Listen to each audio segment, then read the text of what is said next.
السلام علیکم ورحمۃ اللہ وبرکاتہ۔ ناظرین، امید ہے کہ خیریت سے ہوں گے۔ دوستو، آج کا پیغام بہت ہی اہم ہونے والا ہے۔ آپ حضرات سے گزارش ہے کہ اس ویڈیو کو آخر تک ضرور دیکھیے گا، اور دیکھنے سے پہلے اس ویڈیو کو لائک کر دیجیے گا اور چینل کو سبسکرائب کر لیجیے گا۔ چلیے دوستو، آج کا عنوان ہے مولانا سعد کو لے کر مولانا سجاد نعمانی نے دیا بڑا بیان۔ تبلیغ میں سال لگانا ضروری نہیں ہے، مولانا سعد گمراہ ہو گئے ہیں۔ تبلیغی حضرات اس بیان کو ایک بار ضرور سنیے گا جلدی سے۔ چلیے دوستو، پہلے میں آپ حضرات کی خدمت میں مولانا سجاد نعمانی صاحب کا بیان پیش کرتا ہوں، اس کے بعد مولانا سعد صاحب کا بیان، جو میوات کے اجتماع میں یعنی علماء کو سار لگانے کی تشکیل کر رہے تھے تیسرے سال کے لیے، یعنی وہ کلپ میں آپ حضرات کی خدمت میں پیش کروں گا۔ آپ حضرات سے گزارش ہے کہ اس ویڈیو کو آخر تک ضرور دیکھیے گا۔ چلیے بیان سن لیں مولانا سجاد نعمانی صاحب کا۔ میں جانتا ہوں اور مانتا ہوں کہ تبلیغ میں وقت لگانے سے بہت فائدہ ہوتا ہے، یقین بھی بہتر ہوتا ہے، نمازیں بھی اچھی بنتی ہیں، اور امت کے اندر گھسنا، امت سے رابطہ قائم کرنا، اس کی بھی مشق ہوتی ہے۔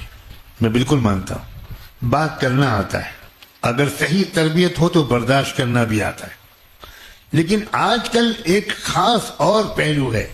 میں کیونکہ جس گھڑی میں پیدا ہوا تھا، اس گھڑی میں اللہ نے میرے گھر کے اوپر سے خوف نکال دیا تھا، ہٹا دیا تھا۔ ایک نقصان ہوتا ہے، سال لگانے کے بعد اکثر لوگوں کا ذہن یہ بنتا ہے کہ دین کا کوئی کام نہیں ہے، دین کا صرف یہ کام ہے، اور یہ جھوٹ ہے، جھوٹ ہے، جھوٹ ہے، یہ گمراہی ہے، یہ گمراہی ہے، یہ گمراہی، یہ جہالت ہے، یہ جہالت ہے، یہ جہالت۔ آپ کو موقع ملا کہ انسانی جسم میں آنکھ کی اہمیت پر آپ کہیں پر تقریر کریں، اور آپ نے فضائل آنکھ پر بہت مطالعہ کر کے بیان شروع کیا۔ آنکھ اتنی قیمتی، آنکھ اتنی اہم، آنکھ ایسی ضروری، سب کچھ، کان ہو یا نہ ہو چلے گا، کام بالکل چلے گا، زبان ہو یا نہ ہو بالکل چلے گا، آنکھ ضروری ہے۔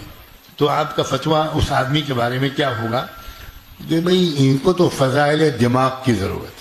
دین کی محنت کے ایک طریقے کی فضیلت اس طرح بیان کرنا کہ دین کی محنت کے دوسرے سینکڑوں طریقوں کی حقارت ذہن میں آ جائے، اسی کو میں نے گمراہی اور جہالت کہا ہے۔ ورنہ تبلیغ کی محنت میں صحیح انداز کے ساتھ وقت لگانا بہت مفید ہوتا ہے، اور مجھے بھی وہاں سے بہت کچھ ملا ہے۔ میں قیامت تک اس احسان کو بھول نہیں سکتا۔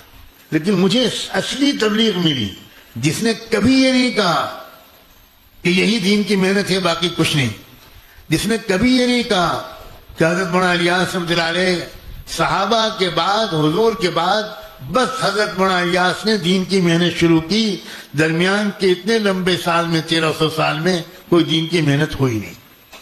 یہ جہالت، یہ جھوٹ، یہ بہتان۔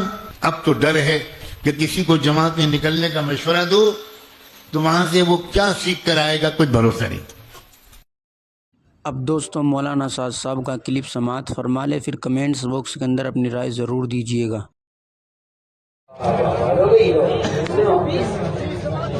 تیسرے سال کی علماء کرام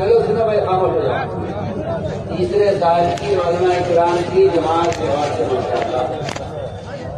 ہر 3 لاکھ روپیہ ہے۔ مفتی محمد عثمان صاحب، مولوی فضل الدین صاحب، مولوی محمد سعد صاحب، محمد سامی صاحب، محمد عرفان صاحب، یقین محمد مجاہد صاحب، نور الدین صاحب اور مولوی علی شیخ صاحب۔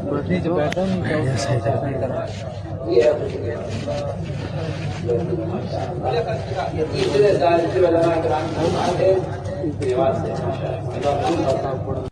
بسم اللہ الرحمن الرحیم۔ یہ جو ویڈیو آپ نے دیکھی، یہ ویڈیو میوات تبلیغ اجتماع کی ہے، اور اس ویڈیو کے اندر یہ بتایا جا رہا ہے کہ میوات اجتماع میں جو طلبہ مدرسے سے فارغ ہو کر آئیں تو 3 سال کے لیے جماعت میں 3 سال جانے کے لیے 20 جماعتیں جو ہے تیار ہوئی ہیں۔ تو کئی حضرات نے ویڈیو بھیجی اور بڑی تعریف کی جا رہی ہے، بڑی واہ واہ اس کی جا رہی ہے کہ دیکھو کتنے طلباء ہیں، کتنے علماء ہیں جو ساتھ صاحب کے ساتھ جڑ رہے ہیں، اور کتنے حضرات جو ہے وہ جماعت میں جانے کے لیے تیار ہیں۔ اس طرح کی باتیں کی جا رہی ہیں. تو کئی حضرات نے جو سعد صاحب کے متبعین ہیں انہوں نے یہ ویڈیو بھیجی کہ آپ اس پہ تبصرہ کیجئے اور اس کی تعریف کیجئے اور بتائیے کہ سعد صاحب اور ان کی جو جماعت ہے وہ کتنا کام کر رہی ہے. تو جواب میں عرض ہے، دیکھیں یہ کوئی قابل تعریف چیز نہیں ہے، بلکہ افسوس کی بات ہے. افسوس کی بات ہے کہ وہ علماء اور وہ طلباء کہ جن کو اور جو زیادہ اہمیت والے کام تھے ان کے اندر لگنا تھا، ان کو چھوڑ کر کے وہ 3 سال کے لیے، 1-2 سال کے لیے نہیں، 3 سال کے لیے جو ہے وہ جماعت کے اندر چلے جا رہے ہیں. پہلے جو ترتیب تھی طلباء کے لیے 1 سال جماعت میں جانے کی، تو جو ترتیب تھی اسی ترتیب کی حوصلہ افزائی نہیں کی جاتی تھی. علماء کرام کی طرف سے آپ اگر حضرت اقدس مفتی سعید احمد پالن پوری رحمۃ اللہ علیہ جب حضرت کا اختتامی بیان ہوتا تھا اور طلباء کو نصیحت حضرت کیا کرتے تھے، تو اس میں یہ نصیحت بھی شامل رہتی تھی کہ ہمارے جو طلباء مدرسے سے فارغ ہو رہے ہیں ان کا کام ہے پڑھنا پڑھانا، یہ پڑھنے پڑھانے میں لگے. اور اگر جماعت میں جا ہی رہا ہے کوئی طالب علم تو پھر ایسے طالب علم کو کہا کرتے تھے کہ جس کا پڑھنے پڑھانے کا ارادہ نہیں ہے، بزنس کرنے کا ارادہ ہے یا کسی اور کام میں لگ جانے کا ارادہ ہے، تو ٹھیک ہے وہ جماعت میں چلا جائے. لیکن جس کا کام پڑھنا پڑھانا ہے، علمی مشغلہ جس کا رہے گا، تو اسے تو علمی مشغلے کے اندر مشغول ہونا چاہیے، علمی کام کے اندر اس کو جو ہے مشغول ہونا چاہیے. اب ایک آدمی 1 سال کے لیے، 2 سال کے لیے، 3 سال کے لیے وہ اب علمی مشغلے سے دور ہو جائے گا اور مختلف دوسرے کام انجام دے گا، تو کیا اس کی علمی صلاحیت باقی رہ جائے گی؟ ظاہر ہے اس کی علمی صلاحیت کے اندر کمی واقع ہو جائے گی. آدمی 6 مہینے کے لیے پڑھنے پڑھانے سے دور ہو جائے تو اسی کی صلاحیت کے اندر کمی آ جاتی ہے. آپ نے دیکھا بھی ہوگا کہ جو جماعت سے وابستہ ہوتے ہیں طلباء، تو ان میں بعض رات تو ہوتے ہیں جو باصلاحیت ہوتے ہیں ان کا تو مسئلہ الگ ہے، لیکن ایک بڑی تعداد اس طرح کی بھی ہوتی ہے کہ جب وہ پڑھنے پڑھانے سے کٹ جاتے ہیں تو پھر آپ ان کو کتاب دیجئے، ان سے کہیے کہ ذرا عبارت پڑھ کے دکھا دیجیے. دوستو امید کرتا ہوں کہ آپ حضرات کی بات سمجھ میں آ گئی ہوگی. اب آپ حضرات سے گزارش کرتا ہوں کہ اس ویڈیو کو زیادہ سے زیادہ شیئر کیجیے گا اور کمنٹس باکس کے اندر بھی اپنی رائے ضرور دیجیے گا، اور چینل کو سبسکرائب کرنا نہ بھولے، اس لیے کہ آپ کو اس طرح کی اپڈیٹ خبریں روزانہ ملتی رہے گی. اس چینل کو سبسکرائب کر لیں اور ویڈیو کو لائک کر دیں اور زیادہ سے زیادہ شیئر کیجیے گا. دوستو دونوں حضرات کی جو یا مولانا سجاد نعمانی نے کہا ہے کہ وہ بالکل درست ہے، میری رائے کے مطابق تو بالکل ٹھیک ہے. اب میں آپ حضرات سے پوچھنا چاہتا ہوں، آپ حضرات کی رائے لینا چاہتا ہوں کہ کیا موقوف رکھتے ہیں، کیا اتفاق رکھتے ہیں دونوں کی رائے سے یا دونوں کے بیان سے؟ بس یہی پوچھنا چاہتا ہوں. السلام علیکم ورحمۃ اللہ وبرکاتہ.